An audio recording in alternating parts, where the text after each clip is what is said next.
Hi, welcome. Hi, welcome to Ways to Waste Your Money, where we teach you to enjoy your life to the fullest. Because every day could be your last. And I'd like to introduce our certified lifestyle researcher, Steven.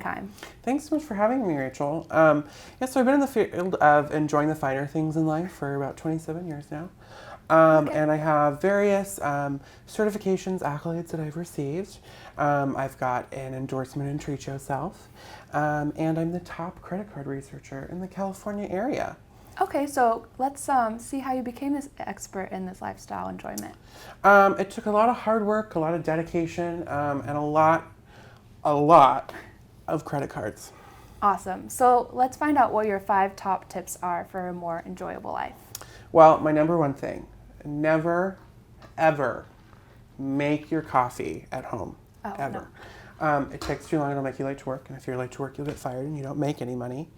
It tastes better and you get to see people. I mean, it's like a social experience before you even get to work. It's great. Yeah, I love hanging out in the drive-thru. That's my favorite part. Because then you can like blast your favorite songs. Right now I'm loving Ariana Grande's new album. Yes. Yeah, it's too much fun. It's like Thank You Next. Yeah, right, exactly. And you're next in the drive-thru. Number 2, never ever, and this is for all of our millenniums out there, millennials, buying houses, never ever do more than a 15-year mortgage.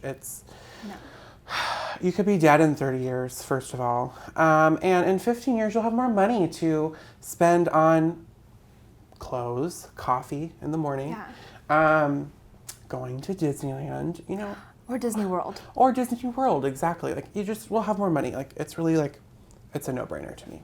Yeah. So how do you get a lower interest rate? Good question. I get that one a lot. Always do an adjustable rate loan.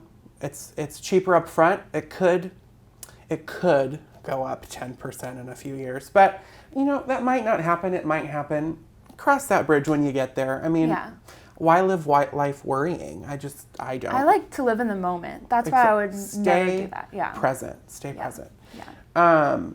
My next big tip, and this is good for all you business owners and business starters out there, never ever pay someone to do your taxes. Oh God, no. It's such a waste of money. Why bother going to a CPA that spent countless hours in school learning how to file taxes the correct way when you can just do it yourself? And if you're a business owner, you can deduct everything. The IRS will never know. And it saves you money in the long run. I mean, why not? Yeah, so when I do my taxes every year, I just go through every receipt I have. I like to deduct everything. Because it's like, I spend that money. So why would they try to tax me on it? You're getting gas. You think about work while you're filling your gas tank. Yeah. Deduct it. That's a business expense. Exactly. Done and done. Number 4, this is a good one too. This is for all my millenniums out there, starting families, getting married. Never pay more than $50 a month for life insurance. It's an absolute waste of money. Why would you bother putting money in someone else's pocket? You'll never see that death benefit. And it's just not fair to you, Yeah. You're working hard for that money. You want to spend it, right? Yeah, so I'd say, why would you even get it in the first place? But I get it. The pressure It's of true. society. I mean, you can't be totally selfish. You have to kind of live for other people a little bit. I mean, those are your kids. But I mean, while you're alive, you can spend that extra money on clothes for them. I mean, it's, again, win-win here. I mean, not that hard. Yeah. And my last one, this is my favorite one. Always put everything on a points credit card. I mean, it boggles my mind why people don't do this. I mean, it's free money. You can get airline miles, cash back. Yeah. You should get a card for every store you go to. I'm talking Macy's, I'm talking JCPenney, Nordstrom, Target, Starbucks even has a credit card now. My favorite, Bloomingdale's. Yeah. They have great prices. Yeah. I mean, it's unbeatable, basically. And again, it's free money. And if, like yourself, you're only 18, 19 years old and you're just starting out, get a credit card with your parents, have them co-sign it because you'll get a lower rate. And their name's on it too, so if you don't pay it, they have to. Yeah, it's a win-win situation. It's another win-win. I mean, it's perfect. Yeah. So, what's your favorite credit card right now? I am absolutely loving the Amex Platinum card. It's only a $600 annual fee.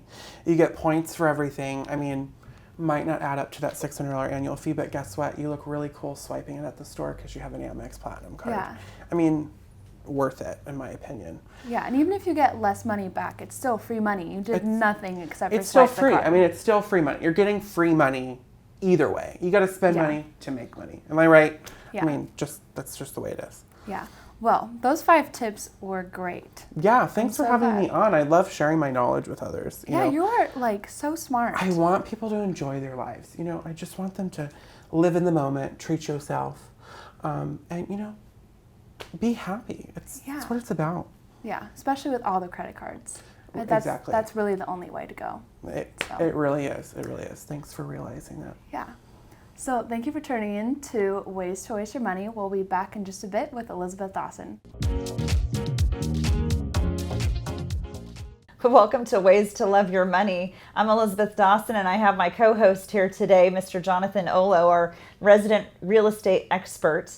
But you can kind of see that today's show has been a little bit hijacked on ways to waste your money, which is definitely not what we want to talk about. But we're going to talk about this kind of funny show that 2 of my employees did today, and just to kind of get some voice out there to the millenniums and the millennials and the millennialettes. You know, so what do we do here? What are we talking about? Some of the things that Steven spoke about being this expert, if you will, about credit cards and everything lifestyle is about credit cards. Jonathan and I are going to kind of talk about these things because we want to break these myths, but we don't want financial awareness or mindfulness to be laughed about. We want it to be something that you kind of empower and challenge yourself to become one of the success stories out there. So without any more wait, hello, how are you? I'm doing fantastic. Good, thank you. good. And I don't think it's just the millennials or any particular age group. Sure. It really is. There are people out there that that just waste money, and we talk about it all the time about lost opportunities. Right. And that's really what we're going to talk about, because you may think that it's a great thing for today, but you got to think about 10, 20, 30 years down the line. So, well, it's interesting because I was talking to a 30-something-year-old today. She's 33, and what was interesting about her, she said, well, we've just been living for today, living in the moment, and we know that we need to be aware of these things. But yesterday, she and her significant other, they went to the bar and spent $200, and she goes, yeah, that's a waste. She goes, I need to get some help. Yeah. I said, well, you're in the right place to get that help. So it's just kind of funny because we think about these things. We know that we're offending, as far as all the things that we should be following. But how do we become more mindful about our finances and do a better job? Just because our future will come up and it will creep up on us. And, my next birthday, I'm not too excited about, but it's sure creeping up on me. And it's amazing that we don't think about the little mistakes that we make, but we want to enjoy life too. So this is not a show about not being able to enjoy life. It's just about being more mindful. well, being mindful about it. I mean, you can still do these things, but just on a less frequent basis, and knowing what the result would be. So since you're my real estate expert, yes, and we talk about mortgages for clients and what fits them the right way. Steven talked about the 15-year mortgage so he could pay off his home faster so that he could actually have more money to enjoy for lifestyle, for travel, which is not a bad idea, but maybe where the context was coming from. What do you think about that? Well, in theory, I mean, I think we all were taught by our parents to pay everything off as quick as you can.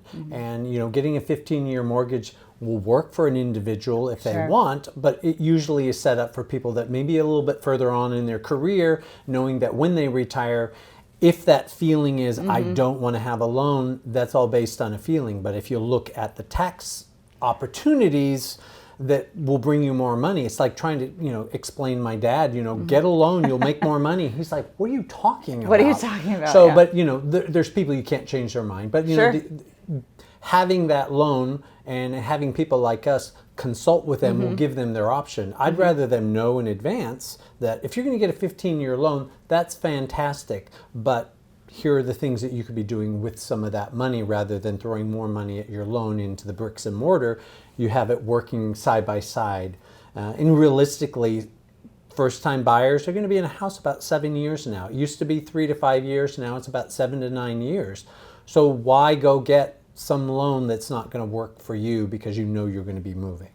Well, I think it's great that you brought up the tax aspect. I mean, we're not CPAs here, but we're going to talk about that because even in Steven's conversation here, it was about, doing your taxes yourself. Why waste money on a CPA, which I always say there's a professional for everything. Right. But even with that standpoint, usually as you mature in your career life, you're making more money. And if we have our home paid for by that time, it might be one of the best known deductions we have. Yes. We can't write off the dog and the cat. Yeah. And if we, our kids are out of the house, what ends up happening? People come to me all the time saying, gosh, my biggest problem is taxes, but I don't know what else to do. I said, well, the one big thing that you have is that you're either going to pay your mortgage or you're going to pay the government, right? Yeah. So it's having that conversation. Yeah. So let's talk a little bit about maybe the CPA. Sure. The relationship or the enrolled agent or the tax professional that can help someone, because I know when Steven was talking about this, he was saying, well, gosh, if I'm driving to work and it's gas, or thinking about deductions that they can write off, you've got to be mindful of those things, because if you don't do it right, yes, the IRS will be looking for you. So, and I think people are afraid to pay $300 to a professional to checks everything, because who knows? They know all the current tax laws. And where your deductions can be. So paying $300 might get you $500. So, it's just better. I know that people think they can do it themselves, but, they pay a professional and stay out of jail. It really is. I mean, I know that you think that you're going to, you can write all these things off and you're making that money, but if you paid somebody $300, now you're not paying bail of $5,000 to get you out because, you lied to the government. They'll find out. And everyone's afraid of the IRS or the state coming after them if they have taxes that they have to pay. Yeah. But you can go to 50 different tax professionals out there and you might get 50 different answers, but they're definitely going to be different than the one individual that doesn't necessarily know what they're doing. Yeah. But there's many people that we talk to that are do-it-yourselfers that are doing their own tax return. Yeah. So there's nothing wrong with that. It's just about make sure that you're getting all your facts checked, so that you don't get in trouble with the IRS or do something called tax evasion and end up going to jail. There you go. There's $20,000 you just spent. Right. But you got your coffee, didn't you, Steven? He got his coffee. So let's bring up the coffee topic then, because he was saying that, gosh, go get coffee every day because you don't want to be late for work if you make coffee at home. And why save the money now? Because it's in the moment, and boy, it could be very social for me to go to the coffee shop and get my my daily addiction. Yeah. Well, I think a lot of people do it just because it's routine. I think it probably takes more time to stand in line and read off some name of a coffee with soy and whatever it is, where you could have just had it at home. And to me, it's different. But other people use it as a social outlet. But we talked about there's nothing wrong with it. It's just knowing that every day it's not $1 a day anymore. No, it's now $4.95. I went to this place for coffee just because there was nothing where we were staying, and it's $9. Oh my gosh! And it's like nothing special. So it could be an average of $10 to $15 a day, and that habit starts to build up. Some awareness.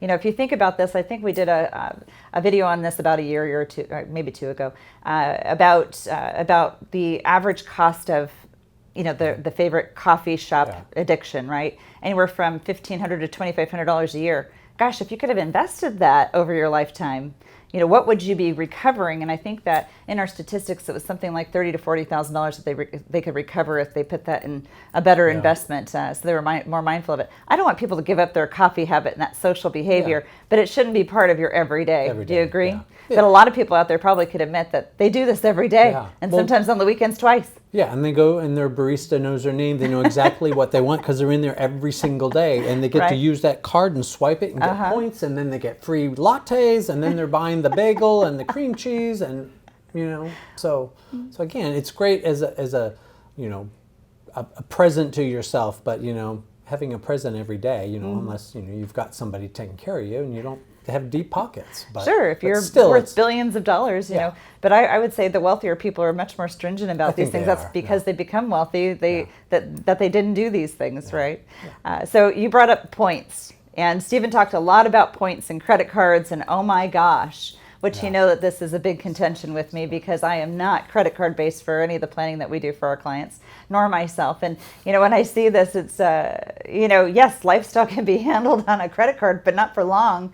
And if you don't keep your job, then how are you going to pay for that?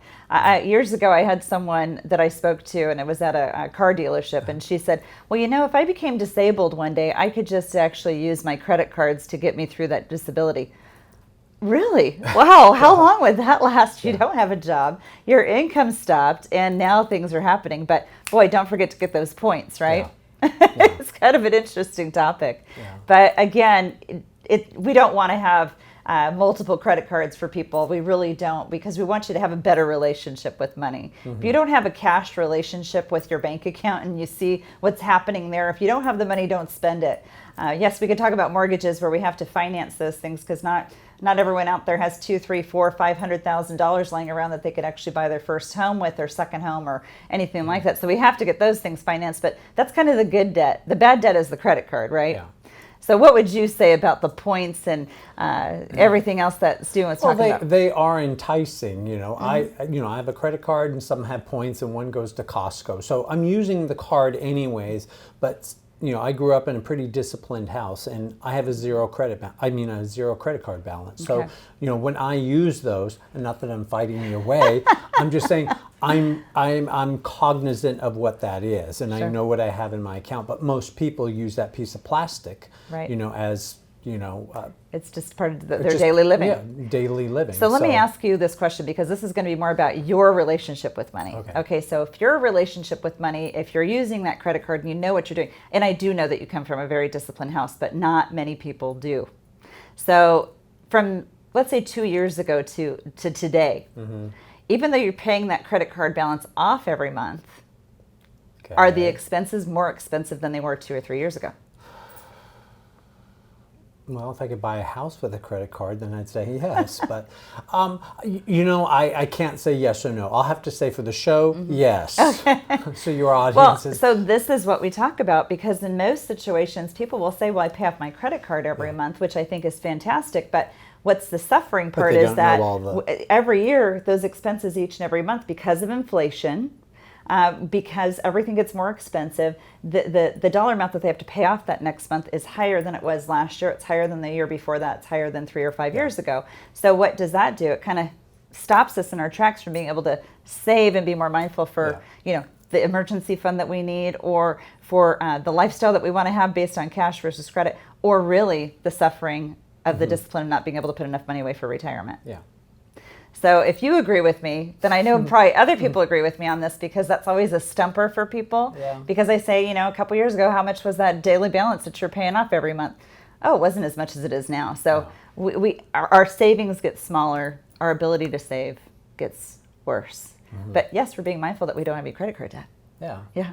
So anything else that you can bring up from the conversation that, Rachael and Steven had just a few moments ago that we can maybe myth bust about? I think about the spending and just the idea of the coffee thing and all of that your everyday life is, again, it's not just to a certain group of people, because I have clients that would prefer to have the lifestyle than to have the home, and they've actually came back.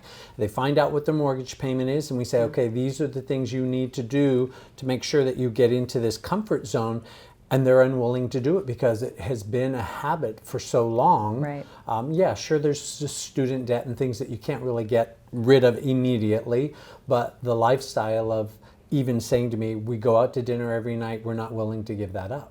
And so, I go out to dinner, and sometimes it's $75, $100, and it's like, wow, if I did that every day, it would It's put interesting me that you bring that up too, because the case study from a client scenario that we're going to talk about on this show is really about where did all the money go. So we do something called a found money report, as you know. And that found money report comes to basically to fruition once we go through the cash flow and we look at the analysis and see where maybe some of those lifestyle habits are not willing to give up. But what are we giving up in our future? Because we want to have the same lifestyle when we get older. Yeah. And we're not willing to give that up. Yeah. And if we do have a financial gap in our monies when we get closer to retirement, then we're going to be feeling like a lot of Americans do today, that they can't retire. Yeah. Right. And like Steven has said, he thought it was, a work-related expense. There are people like myself and you that can justify a meeting and certain things that you do Sure. because it is a marketing, it is promotion, it is client Sure. services. But if you're just going to work 9 to 5, most likely you're not a consultant and and that kind of thing. So again, you're going to get yourself in trouble, and you have a bar tab of $200. You go, I'll just put that right on the Put it right on that card. because as somebody has said, is you don't own the liquid you're drinking. You're just renting it for a period of time. So That's funny. But you got your points, but you right? got your points. And that's one of the pieces too, because everyone thinks, gosh, I could put, things on my credit card so I get the points or I get the cash back. But think about this, you can have, let's say, rewards for different airlines out there. I have Southwest, United, American, all those. I don't have to have a credit card to get those miles. But when people come down to, the brass tacks with it, and they say, well, I'm going to use my points to travel and do what I want to do. Well, how much did it cost you to get there? Yeah. Hundreds of thousands of dollars. Yes, you might be spending it, but I think it's almost encouraging people out there today that they want to spend more so that they can get that plane ticket, but they still have to pay, some kind of fee for that plane ticket. I remember talking to some clients a couple years ago about they wanted to do a country club fees on their credit card. And I don't know if you're familiar with this story, No, but it was about $1,000 a month, but the country club wanted to charge them 3% on every time they purchased, which 3% on $1,000, $30. Yeah. And they wanted to use their Southwest credit card to do this. And the interesting thing was, I said, well, where are you going to use those miles? And how many miles do you need to have to be able to, take care of the trip? And how many points are you going to get? So if it's $1,000 per month, that's $12,000 in a calendar year. They would give them 12,000 points. So one of my first questions was, well, how many points do you have to be able to get a trip to San Francisco? Like 25,000. Yeah, well, they had told me at the time, but it's probably more today. Yeah. It was about 17,000 miles that they would need. And I said, well, even after 1 year, we wouldn't have enough miles.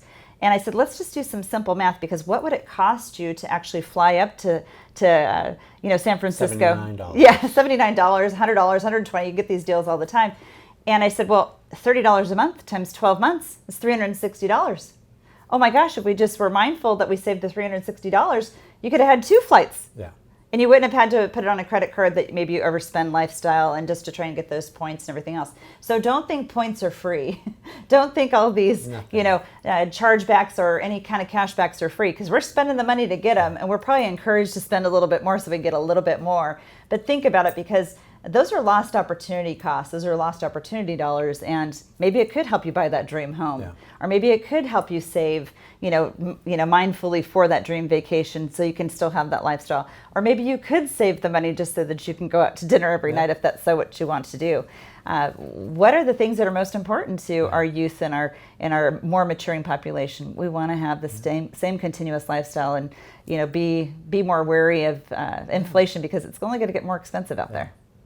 Would you agree? I do. And I think that it's good that we have these examples, because even though you can choose that, but again, get educated. Right. Doesn't mean it's bad. It just means you're making a conscious choice about what you're doing in your life. And when we talk about these things, we know that change is hard, right? Financial mindfulness is difficult because it's very easy to just do things the way we've been doing it. If it was always easy and we could actually make, our wealth over our lifetime, then we do it that way. But it's harder to save money. Yeah. It's harder to, create the retirement assets that we feel that we need, because of this whole lifestyle piece over here. Like I always say, even in the book, Wealth by Design, I talk about we do business with, the government, we do business with banks, we do business with financial institutions, and our biggest one that we do business with is all the lifestyle choices that we have. So whatever's left over, oh my gosh, sometimes it's not much. Nope. So your relationship with money, we've been talking about money with you for a long time, but I think that you have a different type of relationship with money just because of how you were raised. Yeah. And do you want to give any kind of encouragement or thought processes that you might have had that have helped you become more successful? I think just being diligent about what you're spending. I mean, we all, when I grew up, I walked 20 miles through the snow. I grew up in San Diego. So, we all had paper routes. So we learned really early. We had to collect the money. We had to go through. We had checking accounts. I think when we were, 10 years old. So we had to keep all of those books and everything in the register. And my mom would check and make sure that everything was there. Today, I'm a little less lax on that, and I'll tell my mom, well, yeah, if I'm close to $100, she's, John, what are you thinking? And I go, in the scheme of it, it's not like having $10 in there, but having that basis of doing that. And a lot of people don't have that discipline, but it really isn't about discipline. It's about having a good relationship with money. Because, there's times I'll splurge. I go, because not that I'm cheap, I'm a little more frugal, but, then I'll end up, buying a house somewhere. And, you won't spend $25, but you'll go buy a house for, $450,000. I go, well, it's... Well, it gives you the privilege to be able to say you can. Well, that because of what I did, I can. And the programs that we're in, I can just, I can take money out and go buy something. Right. Oh, and that reminds me of one last topic that Steven brought up in the previous show, Ways to Waste Your Money, about life insurance. And that, my gosh, just spending no more than $50 a month for your life insurance because, gosh, you're not going to be able to use this money or spend this money, or why make some beneficiary, wealthy versus yourself. Yeah. So we know on this show that we don't feel that way about this, but maybe you can actually talk from experience. Most people think only term insurance. Right. And, what a waste, I may be dead anyways, and, why am I spending money on my in-laws or family who's going to, inherit my money? But there are other programs that you can invest that, like we were talking earlier, it is a life insurance program mixed with other aspects of it. My whole life is what I have. You have permanent whole life insurance. Yeah, I have permanent whole life, so I can actually go into my account and borrow from it if there's an emergency. Of course, I'm going to pay it back when I can. But that bank, because in the early days of 14 years ago, you were teaching me about creating your own bank. So really in the last, 4 or 5 years, I've gone, I'm going to go to the bank of me. Sure. And pay myself back. And you've been in a position where you can take that liquidity without penalty. You're not 59 and a half yet, so it doesn't have to deal with any kind of ERISA or retirement plan status, but you can actually take that money, and you have in the past actually purchased homes with that because of opportunity times. Correct. It's like having instead of going somewhere and getting a bridge loan, that's my bridge loan. That's the opportunity that I could come in and maybe beat out a couple more buyers by saying, I'm going to take out X amount of dollars. And you got cash. And I got cash, competing against an FHA buyer or somebody that's just putting a small amount of money down. Seller's mentality is, if you got a lot of money, then you're gonna, you'll also not have more issues with appraisals. Right. So. Right. That's a great point to have. So what's the difference between term insurance, which is temporary? It's kind of renting, kind of like what you were talking about, the liquid that you were drinking. It's only temporary. But if we joke about these things, it's really kind of a serious topic because everyone has what we call a human economic value. So that's a big statement, right? Human economic value. So in your personal economics, you make so much money. And if you have a significant other, or if you have children, or if you have a spouse, or even if you have parents, like we've talked about in some of our other little mini episodes, that are, they're counting on us for some financial help. How do we basically invest in ourselves and then build liquidity within that account and then be able to have the permission to spend that money and do it on a tax-free basis? Sounds like a dream, right? Sounds kind of like a Roth IRA. But if you make too much money, you can't even contribute to a Roth IRA. So think of it like this. If you are making $100,000 of income per year and you've got 20 more years before retirement, your human economic value is about $2 million. That's kind of exciting to think about. But if we don't have $2 million saved, we're kind of in trouble. But that economic value is also what your family's codependent upon you on as well. So what we want people to have is kind of their cake and eat it too. You can have this human economic benefit, you can invest in yourself, but if you could actually spend that death benefit in your lifetime versus just giving it to someone else when you die, which is important, how much of that death benefit would you like to have? We would like to have as much as we can possibly get approved for. So if I have the right type of design for the right type of life insurance, I want to be able to spend that death benefit tax-free over my lifetime and my retirement years. But along the way of accumulating that money, I want to be able to use that money for opportunities of buying a home, or maybe helping out your children with college, which I just pretty much almost finished with my son, and have those dollars available so that they're kind of a forced savings. Because life insurance, when it was originally designed, was to buy permanent. Whole life insurance has been around for well over 350 years. All the different types of insurance that you see now all started pretty much in the 80s. Term insurance, universal life insurance. There's various amounts of different universal life insurance contracts. They were designed to be cheaper than whole life insurance, but it was a way for a gimmick to actually happen, kind of like Miles, kind of like a gimmick there. But that gimmick actually was created by insurance companies to basically take the risk off being in the position that they had to pay those death benefits, because term insurance, less than 1% ever get paid out. And I recently heard last week between 2 to 5% of all universal life insurance, that means indexed universal life, variable universal life, less than 2 to 5% of those actually ever pay out in a death benefit.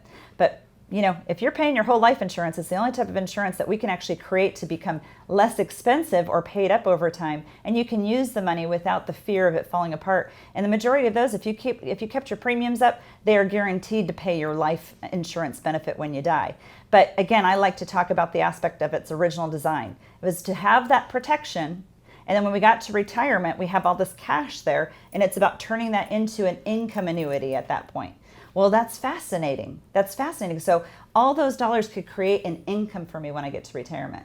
That's the key component, but along the way, we want to use it too. Yeah. So again, kind of busting that myth of term insurance, don't spend more than $50. Well, if you're going to invest in yourself, and you could invest in yourself, how much would you invest in yourself if you could spend all that money during your lifetime? Create the opportunities such as it has for you. I don't know how many pieces of property you've bought with your life insurance cash values. Do you even have any idea? 3 or 4. 3 or 4? Yeah. I mean, that's pretty incredible.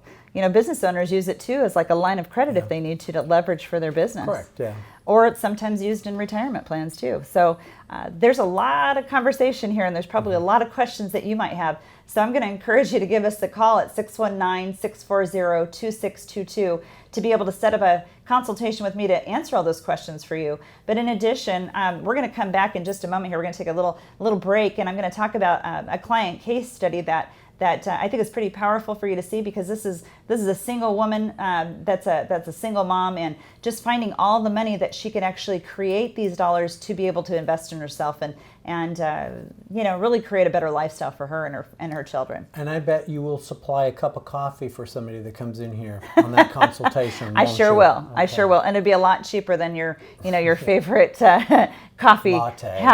Bad habit, but that's okay too, because we want to have a social environment here as well. Thank you so much for being here. Me here again. It's been a pleasure. This has been a fun segment Maybe to do. We'll find other ways to waste money in another episode. I think it's a great idea. I think we should continue to do them. We didn't do get you? to use. Oh yes. gosh. Well, I made that list. So. Well, we'll have to have that feedback coming to us, and we'll start to create more ways to waste your money. But again, hopefully, this Ways to Love Your Money segment is actually about a relationship with money, so you have a better relationship with money, and you can create success stories in your future. Don't procrastinate. Don't wait. This is the time to call, or even send us questions at questions@Elisabeth.Dawson.com. Hi, welcome back to Ways to Love Your Money. This is Elisabeth Dawson, and I am going to talk about our case study. And this is a single woman that basically was renting an apartment in the San Francisco area for many years. She's making a great living at $130,000 per year, but it wasn't enough for her to be able to purchase that median-sized home in the proper of San Francisco. So what she was looking at was, how do I actually buy my first home? So we went and looked for all the found money that we could actually invest in her, and let alone put into savings so she could actually have a down payment for that home that she wanted to purchase. So in her scenario, she had a Roth IRA contribution was $100 per month, $1,200 per year. We weren't considering that a lost opportunity cost, but what we want to do is identify where those dollars were going, because before she got that final raise, she was still able to contribute, and prior to that, no longer. So then she was also paying, an additional portion of $925 on rent that she actually sublet her current apartment out to be able to start to save that. We said, if you just absorb that into your lifestyle, that's over $11,100 more in your lifestyle per year. And basically, for her to get to age of retirement, $774,000 would be lost if she didn't really start to recognize that as a dollar saved. So then we went into, she's putting more money into TIAA CREF savings. Not a bad place to put money, but about $200 or $2,400 a year. This was an after-tax position that she was putting money into. And we wanted to decide if she couldn't use that until 59 and a half, how much money is potentially there for her to use or potentially lost if she didn't do it, which was about $167,425. Then we had 403B contributions. Again, not a loss. This is something that she was doing for her retirement future. And she's in a position, too, where she's actually going to be able to have a pension. So we talked about this, and that was about $624.48 per month and about $7,500 per year. Again, not a loss because it's going to help her with her retirement plans. But again, where was the liquidity going to come from for her to invest in herself, and then also into that best investment, and then also into that home that she wanted to purchase? So she was doing some things called accidental death and dismemberment. $33 a month, which is kind of pricey, at about $396 per year. A lost opportunity cost for her to retirement, so she's in her mid-30s, $27,600. That's a lot of money to lose. The accidental death and dismemberment, you have to understand, that's a very small percentage of people will actually have that paid out to their estate. It's within certain definitions, so look at it. The reason it's so inexpensive is because the likelihood of it actually ever paying out is so small. You have better chances of winning the lottery than that paying you. Again, groceries, $1,082. This was over and above what she was spending. She's spending about $1,800 a month in groceries because she wasn't just paying for herself, she was paying for her loved pet, which I love her to death, but again, it was very expensive. So we left about $800 in her budget for that. For a single gal, that should be quite enough. So $1,082 per month or $12,984 per year, that's over $904,000 for her to get from her mid-30s to age 65. Would you rather recover some of that cost? I would hope you would say yes. She did a lot with Lyft because at the time she was basically kind of going through the city and needing that expense there instead of maybe taking the train when she was basically going to commute from her new home. But $325, again, we don't think it's a very big expense until it actually adds up. It's more than a car payment in some cases. $3,900 a year, or again, that 30-year period of time ahead, about $271,000 worth of lost opportunity cost. Remember that we do business with our lifestyle. Lyft is part of our lifestyle. Are we willing to give that kind of wealth to Lyft or to Uber, whoever, just because we want the convenience of not driving a car? I don't know. It's not for everybody, but you need to be aware that these dollars could actually be happening to you. Miscellaneous stores, this was just kind of splurging and doing some other things, but $647 per month, that's a lot of money. Again, over $7,700 per year and $541,000 over the next 30 years. Fees, she was paying an enormous amount of fees on credit cards, bank accounts, things like this. $567 per month was her fees. Can you imagine? That is a huge portion of your economic income that's coming into your life to be able to use that, but it's all going to fees. Other companies that don't deserve to have your money. Again, $6,800 over the year, $474,000 over 30 years, which is hard to believe.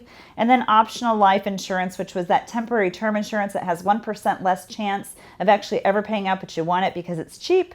That was $1,122 per month, and again, $134.64 over the year.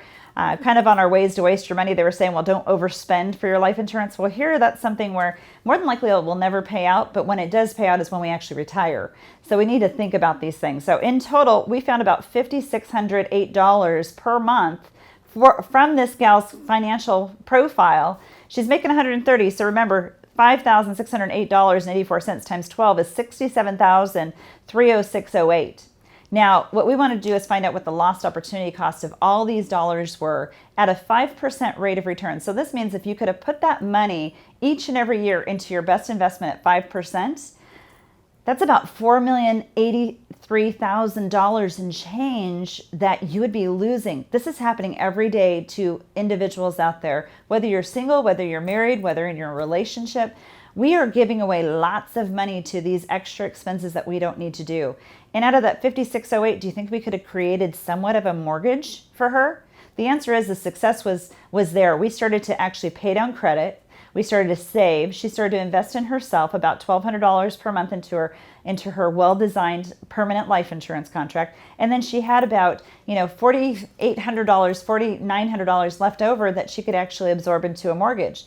We didn't want a mortgage that high. We wanted to still have savings ability. So her mortgage turned out to be about $2,600, and the rest of the money saved started to go into a wealth recovery account. Remember what a wealth recovery account is. If you go to chapter 5 in my book, Wealth by Design, you'll actually see what a wealth recovery account is. Every dollar that's going to financial institutions, the government, to banks, to unnecessary lifestyle that doesn't need to go there, those dollars need to be saved, they need to be recognized, they need to be invested. So start to save in your wealth recovery account. Again, this is an average client that we see, believe it or not. We save anywhere from $60,000 to $70,000 per client that we actually work with. I can't say that that's a promise for every single person listening out there, because if you're not making enough money, we can't find that much. But even if you're making $40,000 or $50,000 or $60,000, there's always found money in your profile. We just have to look at the cash flow. So think about this. Do you want to lose that $4.1 million over your lifetime before you get to retirement? Do you want to lose it all, save part of it, or save it all? How much of that money do you want to recover? That's the question you have to ask yourself today. How much money do you want to recover in wasted money that's been leaving your life each and every day, and have a better, more mindful position and education about your money and where you are? You want to recover as much of that money as you possibly can, because guess what? You'll get to spend it over your lifetime in a very long retirement to come. So if you have questions about this, because you want to see what your found money report looks like, give us a call at 619-640-2622, and we will make that appointment for you so that we can actually find all the dollars that are, leaving your world each and every day, and we can recover those dollars into your wealth recovery account to make a better impact for your future.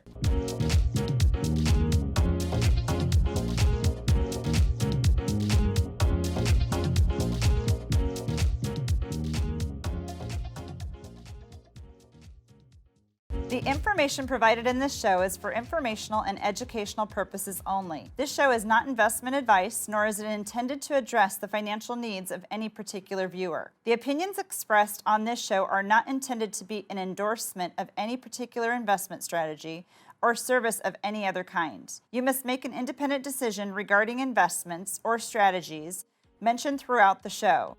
Before acting on information in this show, you should consider whether it is suitable for your particular situation and strongly consider seeking advice from a financial advisor.